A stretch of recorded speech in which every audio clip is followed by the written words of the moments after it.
வீட்டுக்கு போக வேண்டும் என்பது ஆண்டவன்கிட்ட எங்களுடைய வேண்டுதல். அதே நேரத்தில் இறந்து போன உயிர்கள் திரும்ப வரப்போறதில்லை. அவர்களுக்கு நாம் எல்லோரும் துணை இருக்க வேண்டும்.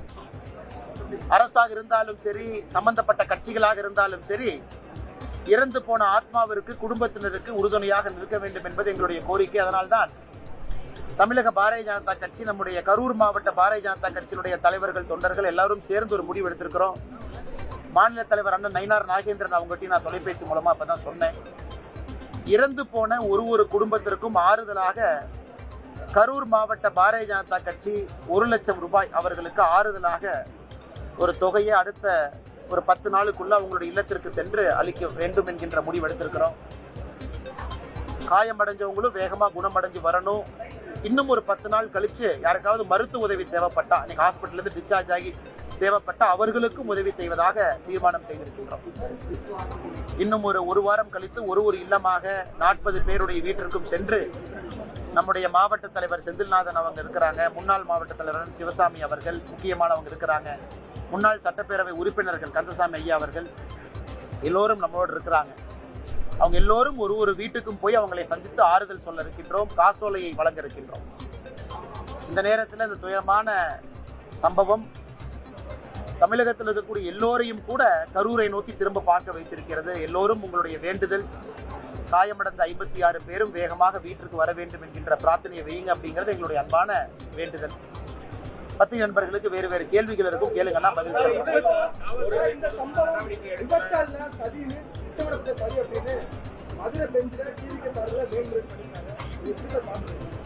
அண்ணா. நேற்று கரூரில் இந்த சம்பவம் நடந்ததற்கு இன்னைக்கு 24 மணி நேரம் கழிச்சு நம்ம பேசுறோம்.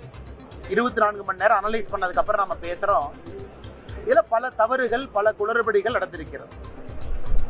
ஒன்று, இன்னைக்கு எல்லா இடத்துலையுமே பொதுமக்கள் கூடும் பொழுது சரியான இடத்தை கொடுக்கிறோமா, சரியான காவல்துறை அதிகாரிகள், காவல்துறையில் இருக்கக்கூடிய கான்ஸ்டபிள் அவங்க டிப்ளாய் பண்றோமா, கிரௌட சரியான முறையில் கண்ட்ரோல் பண்றோமான்னு கேட்டீங்கன்னா இல்லை. தமிழகத்தில் நீங்க பாருங்க, கள்ளக்குறிச்சியில ஆரம்பித்த மரணத்தை பாருங்க, 64 பேர் தாண்டி போன ஆண்டு அக்டோபர் 6ஆம் தேதி சென்னை இந்தியன் ஏர்போர்ஸ் ஷோல 5 பேரு. வரிசையா இந்த கிரௌடு கண்ட்ரோல் மேனேஜ்மெண்டே தமிழகத்துல ஏதோ ஒரு இடத்துல தவறு நடந்துகிட்டே இருக்கு. கரூரும் அப்படித்தான்.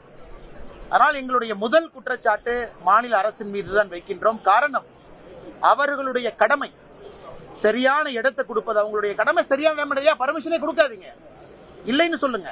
அப்படி கொடுக்க வேண்டிய அவசியம் இல்லை. இன்னைக்கு வேலுச்சாமி பொறுத்தவரை கரூர்ல இருக்கக்கூடிய நம்ம எல்லோருக்குமே தெரியும், ஒரு சின்ன ஒரு சந்தல் அங்க கூட்டத்தை நடத்துவதற்கு வாய்ப்பே கிடையாது. எதற்கு அது கொடுத்தாங்கன்னு தெரியல. தமிழக வெற்றி கழகம் அவங்க கொடுத்த பர்மிஷன் லெட்டர் காலையில் நான் பார்த்தேன். காவல்துறை அதிகாரி ஒருத்தவங்க அதை அனுப்பிச்சிருந்தாங்க. அவங்க கேட்டது இந்த லைட் ஹவுஸ் ரவுண்டானா, உழவர் சந்தை பக்கம் கேட்டிருக்கிறாங்க. அதனால் முதல் தவறு லோக்கல் அட்மினிஸ்ட்ரேஷன், மாவட்டத்தினுடைய ஆட்சியர், காவல்துறை கண்காணிப்பாளர் இடத்தை சரியாக தேர்வு செய்யல. அடுத்து தமிழகத்தினுடைய பொறுப்பு டிஜிபி ஒரு பேட்டி கொடுக்கிறார். 500 பேர் பந்தோபஸ்ல இருந்தாங்க. 500 பேர்ல இல்லைங்கண்ணா, ஸ்ட்ரைக்கிங் போர்ஸ், கார்டு, வண்டிக்குள்ள உட்கார்ந்து இருந்தவங்க இவங்கெல்லாம் சேர்த்துனா 500. கீழே இருந்த போலீஸ்காரங்க எத்தனை பேர்? 100 பேர் கூட இல்ல. ஒரு வண்டியில ஸ்ட்ரைக்கிங் போர்ஸ் 30 பேர் உட்கார்ந்து இருப்பாங்க. அந்த கணக்கு எழுதி 500 சொன்னால ஏத்துக்க முடியாதுங்கண்ணா. ஒரு கூட்டம் வரும்னு தெரியும், அது 10,000மோ 20,000மோ 50,000மோ நம்பரை விடுங்கண்ணா.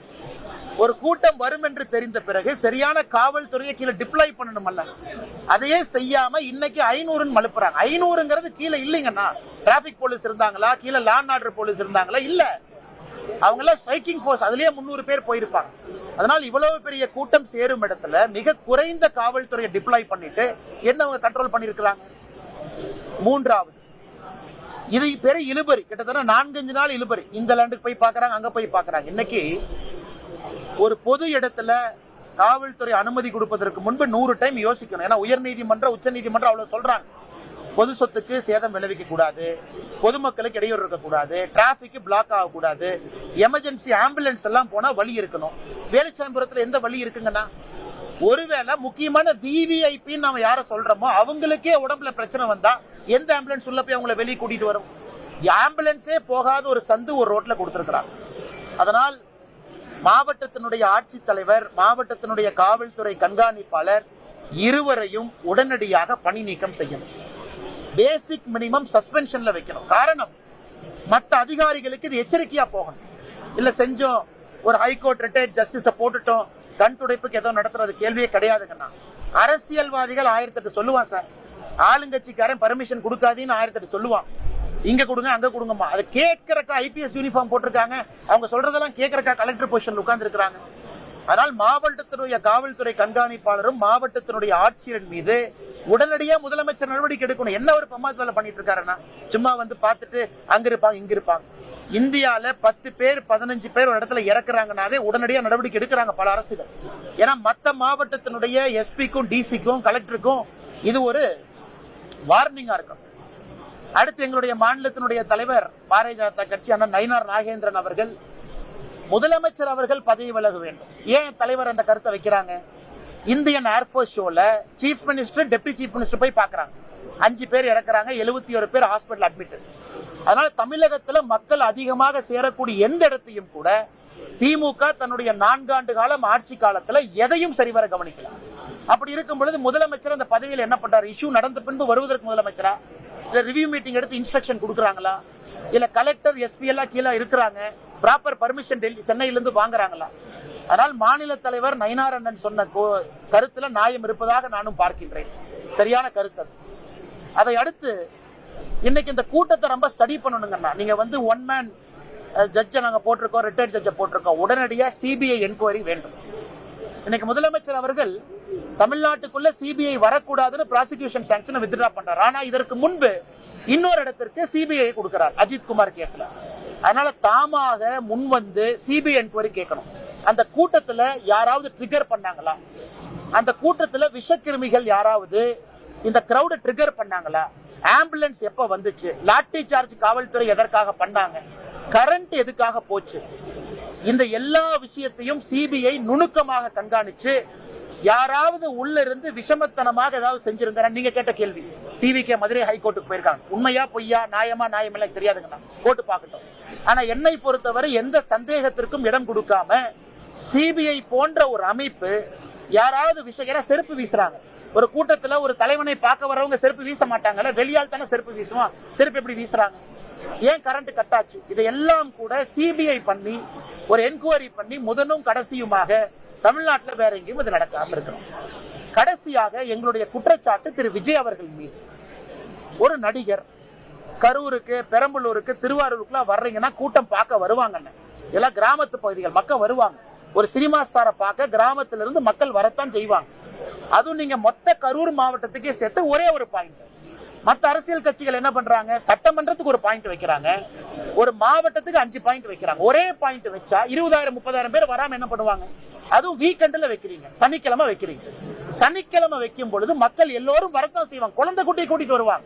அது வீக் டேவா இருந்தா குழந்தை கூட்டிட்டு வர மாட்டாங்க. திங்கக்கிழமையோ செவ்வாய்க்கிழமையோ புதன்கிழமையோ குழந்தை டியூஷனுக்கு போகும், படிக்கும்.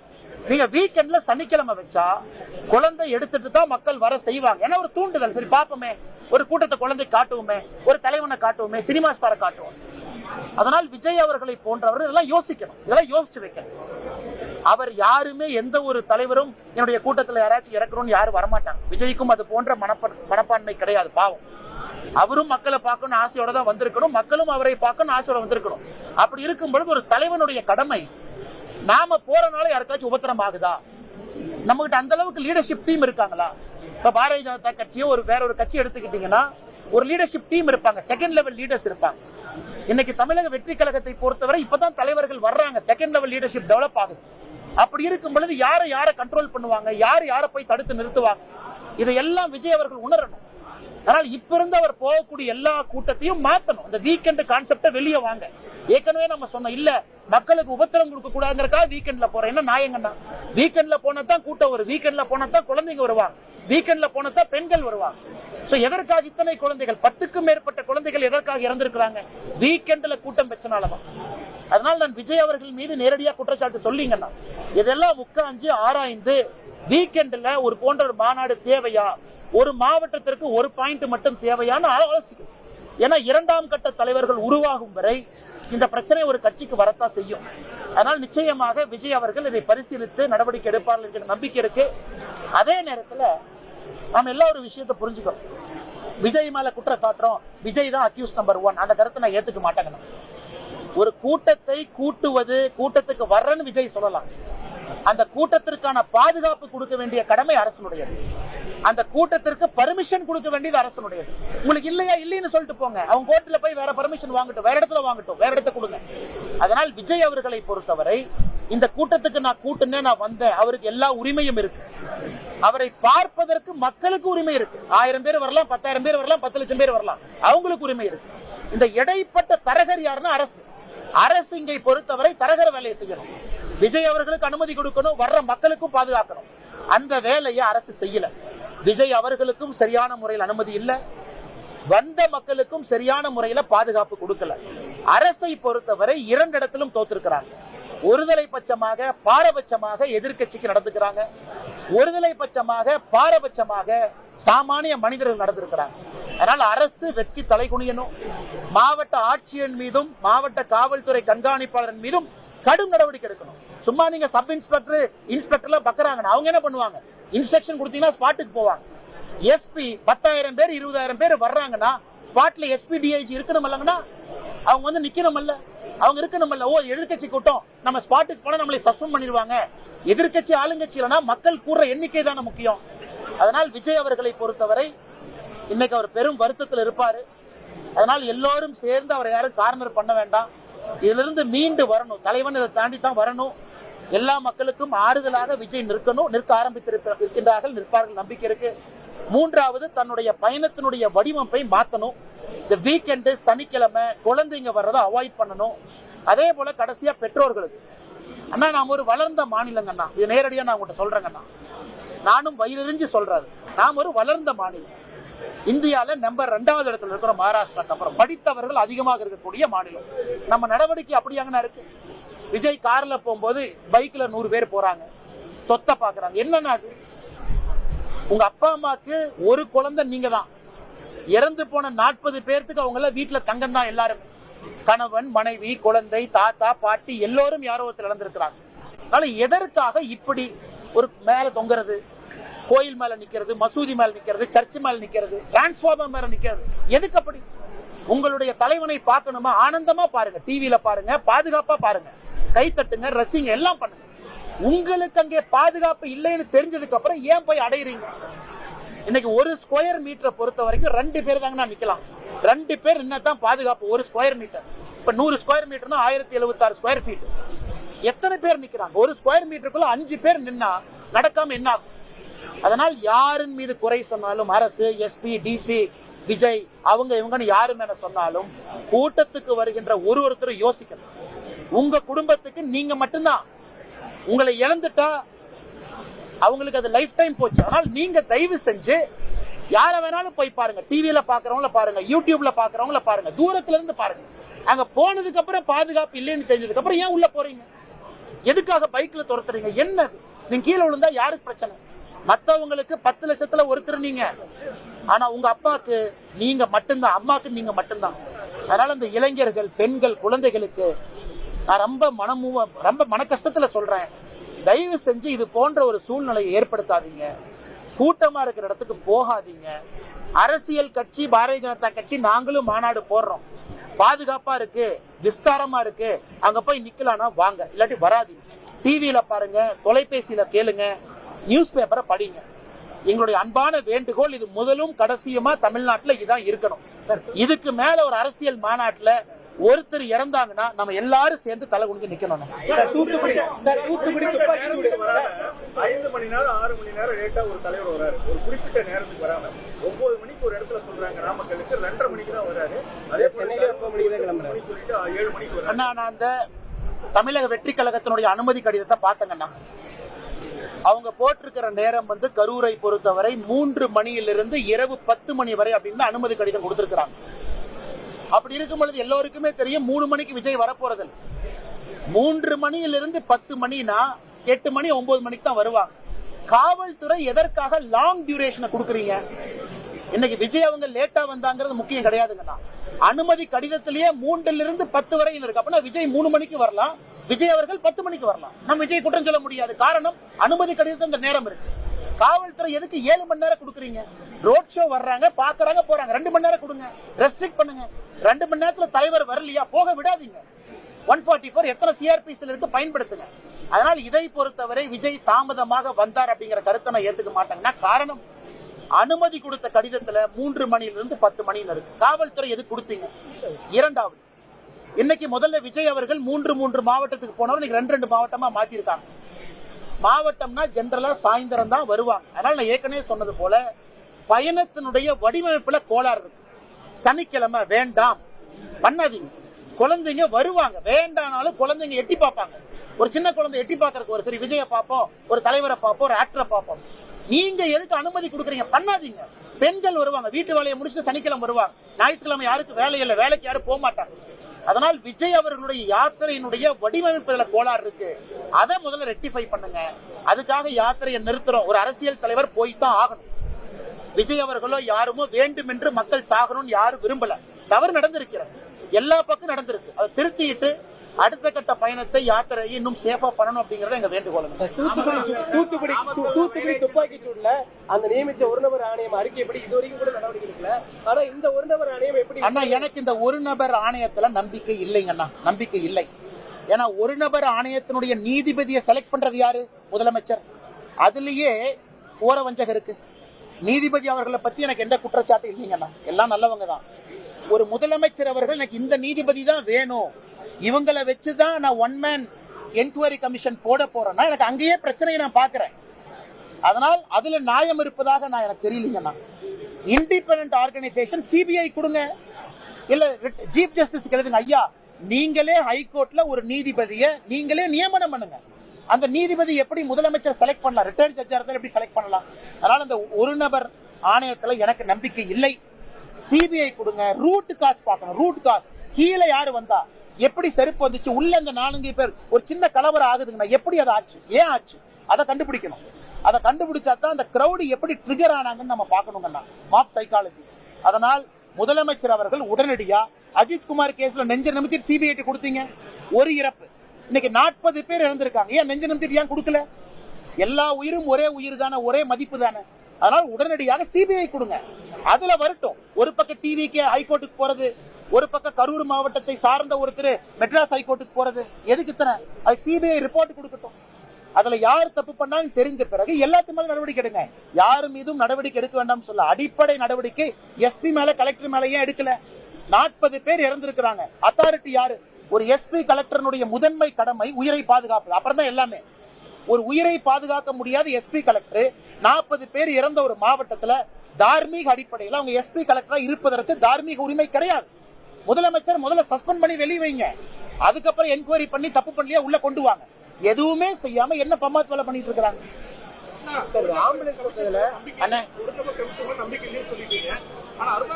ஒரு பக்கம் விசாரணை பண்ணும்போது இன்னொரு பக்கம் மாவட்ட ஆட்சியர் ஏடிஜிபி விளக்கம் கொடுத்துட்டு இருக்காங்க இந்த சம்பவத்தை பத்தி. இந்த விசாரணை மேலும் வந்து இது வந்து நீர்த்துப்பட செய்யுமா?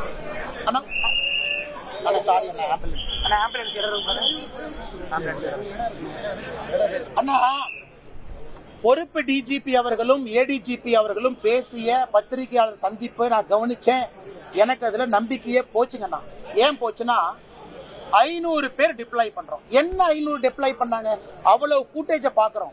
போலீஸ்காரங்களே தெரியலையே, 100 பேர் கூட இல்லையே.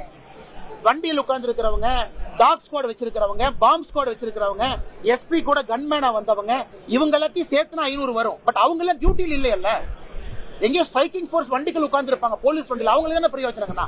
அதனால அவர்கள் பம்மாத்து வேலை செய்யறாங்க. இரண்டாவது, பத்திரிகை நண்பர் ஒரு கேள்வி கேட்டீங்க. அண்ணே, முதல்ல கேட்ட இடத்த கொடுக்காம ஏன் இந்த இடத்த கொடுத்தீங்க?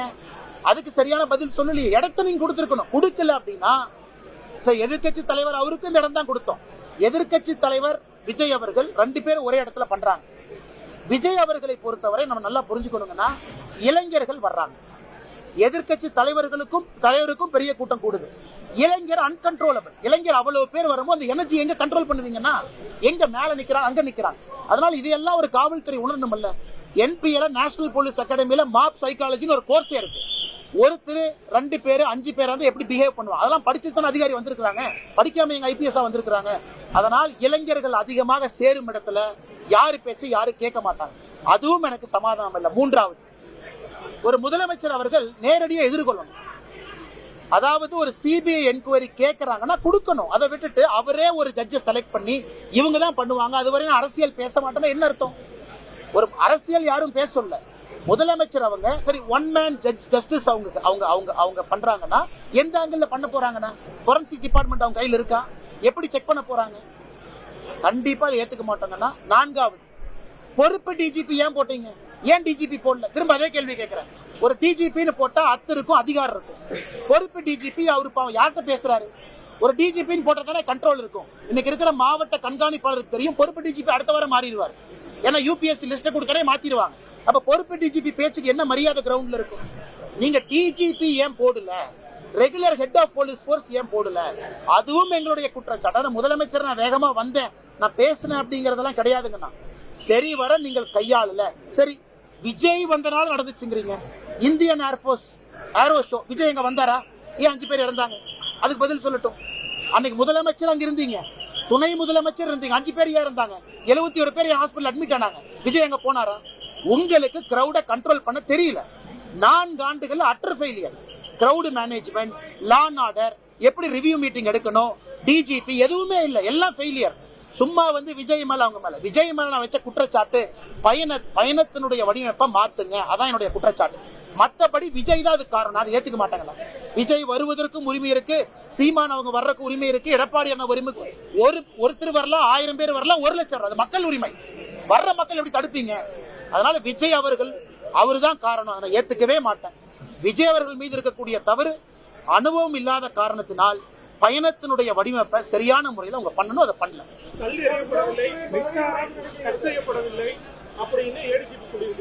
அண்ணா, மின்சாரத்தை பொறுத்த வரைக்கும் நானும் ஒரு காவல்துறை அதிகாரிகிட்ட பேசினேன்.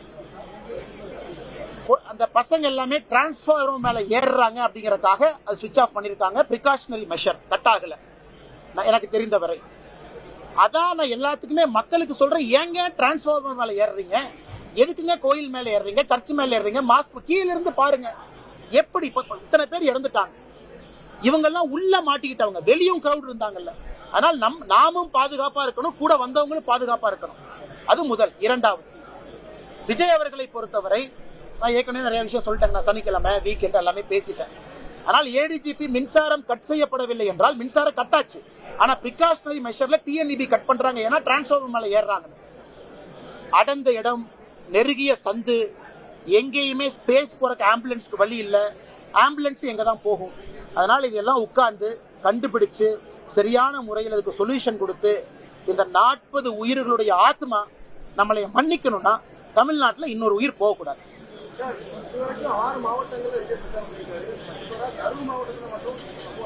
பெரம்பலூரே டேஞ்சருங்கன்னா, பெரம்பலூரே it was very close to danger. ஆனா பெரம்பலூர் நல்ல வேலை அன்னைக்கு அசம்பாவிதம் நடக்கல. நானும் டிவியை பார்த்தேன், அந்த வீடியோவை பார்த்தேன். ஓரளவுக்கு முன்னாள் காவல்துறை அதிகாரிங்கிற முறையில பார்க்க முடியுங்கண்ணா. பெரம்பலூர் வாஸ் டேஞ்சர் அண்ணா. அன்னைக்கு ஏதோ கடவுளுடைய இதுல தப்பிச்சாச்சு. அடுத்தது நாகப்பட்டினம் விடுங்க, வேற ஒரு திருவாரூர்ல விடுங்க. நாமக்கலுடைய ரோடு வேற, அதே இடத்துல பாரதிய ஜனதா கட்சியும் நம்ம கூட்டம் போட்டிருக்கோம். அந்த ரோட்டினுடைய தன்மை வேற. கரூர்ல வேலுச்சாமிபுரத்தினுடைய ரோடு அன்பிட். இது போன்ற ஒரு கூட்டத்துக்கு அன்பிட். அது 2000 பேர் 5000 பேத்துக்கான இடங்கனாது. அது 27,000 பேர் 30,000 பேத்துக்கான இடம் கிடையாது. அதனால் இடம் முதல் பிரச்சனை, பாதுகாப்பு குளறுபடிகள் இரண்டாவது பிரச்சனை. விஜய் அவர்களுடைய வடிவமைப்பு தான் பிரச்சனையோ தவிர விஜய் அவர்கள் இந்த பிரச்சனை இல்லை. அவருக்கு உரிமை இருக்கு, யாரை வேண்டுமானாலும் எங்கு வேண்டுமானாலும் சந்திப்பதற்கு. Complete failure. உளவுத்துறை என்ன சாதிச்சாங்க? என்ன சாதிச்சாங்க நீங்க சொல்லுங்க. கள்ளக்குறிச்சியில டிஎம்கே காரன் போய் விக்கிறான், என்ன பிடிச்சாங்க? பிடிக்கல. அந்த யாருன்னு பேரு நாங்க போட்டோம், பண்ணல. இந்தியன் ஏர்போர்ஸ் ஷோல எத்தனை பேர் வர்றாங்கன்னு தெரியாதா? சரி, உளவுத்துறை இவங்க சொல்றாங்க 3 மணில இருந்து மக்கள் சேராங்க. சரி, 3 மணிக்கு உளவுத்துறை தூங்குச்சா, 5 மணிக்கு தூங்குச்சா, 7 மணிக்கு தூங்குச்சா? 2000 பேர் வந்துட்டாங்க, 10,000 பேர் வந்துட்டாங்க. இன்னும் கொஞ்சம் போலீஸ் போர்ஸ் அனுப்புங்க, ஐஜி ஸ்பாட்டுக்கு போங்க. அப்ப உளவுத்துறை என்னதான் செய்யறீங்க? எல்லாம் முடிஞ்சதுக்கு அப்புறம் பேட்டி கொடுக்கறது மட்டும்தான் உளவுத்துறை டிஜிபி ஏடிஜிபியினுடைய வேலையா? உளவுத்துறை பொறுத்தவரை தமிழகத்துல பொலிட்டிக்கல் இன்டெலிஜென்ஸ் கொடுக்கிற துறையா மாறிடுச்சு. முதலமைச்சருக்கு டெய்லி காலைல 8 மணிக்கு வீட்டுக்கு போய் பொலிட்டிக்கல் இன்டெலிஜென்ஸ் பிரீஃபிங் கொடுக்கணும். அதான் தமிழக உளவுத்துறையினுடைய வேலை. அண்ணாமலை இட்லி சாப்பிட்டாரா, பூரி சாப்பிட்டா, இதான் அவங்க வேலை. எங்க போனா எங்க வந்தாங்க. இதை விட்டுட்டு ரியல் டைம் ஆக்ஷனபிள் இன்டெலிஜென்ஸ் உளவுத்துறை கொடுக்கல. அது 4 ஆண்டுகள்ல திராவிட முன்னேற்ற கழக ஆட்சியினுடைய சாபக்கேடு, இன்டெலிஜென்ஸ் ஃபெயிலியர்.